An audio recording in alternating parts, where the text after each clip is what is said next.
পাকিস্তানের সাবেক প্রধানমন্ত্রী ইমরান খানকে ঘিরে আবারও উত্তেজনা বেড়েছে। 2023 সাল থেকে রাওয়ালপিন্ডির আদিয়ালা কারাগারে বন্দী ইমরান খানের সঙ্গে অন্তত 3 সপ্তাহ ধরে কেউ দেখা করতে পারছেন না। তার শারীরিক অবস্থা কি তা সম্পূর্ণ অজানা।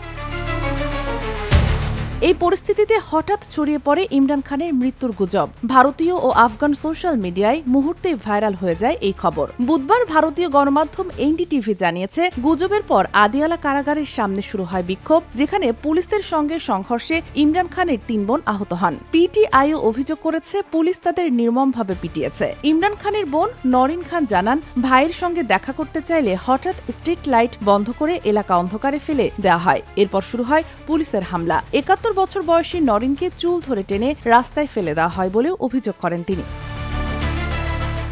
পিটিআইয়ের দাবি, ইমরান খানকে সম্পূর্ণ বিচ্ছিন্ন অবস্থায় রাখা হচ্ছে। বই, প্রয়োজনীয় জিনিসপত্র কোনোটিই ঠিকমতো পৌঁছাতে দেওয়া হচ্ছে না। এমনকি আইনজীবীদের সঙ্গেও দেখা করার অনুমতি সীমিত করে দেওয়া হয়েছে। আইনজীবী খালিদ ইউসুফ চৌধুরী বলেন, এখানে আইনের কোনো নিয়ম নেই, জঙ্গলের আইন চলছে, যেখানে শুধু শাসকেরই অধিকার। এদিকে খাইবার পাখতুনখোয়া মুখ্যমন্ত্রী সোহেল আফ্রিদিও বলেছেন, তিনি 7 বার চেষ্টা করেও ইমরান খানের সঙ্গে দেখা করতে পারেননি। পিটিআইয়ের আরও অভিযোগ, কারাগারের নিয়ন্ত্রণ সরাসরি একজন সেনা কর্মকর্তার হাতে, আর রাজনৈতিক কারণেই ইমরান খানকে পুরো দেশ থেকে বিচ্ছিন্ন করে রাখা হয়েছে।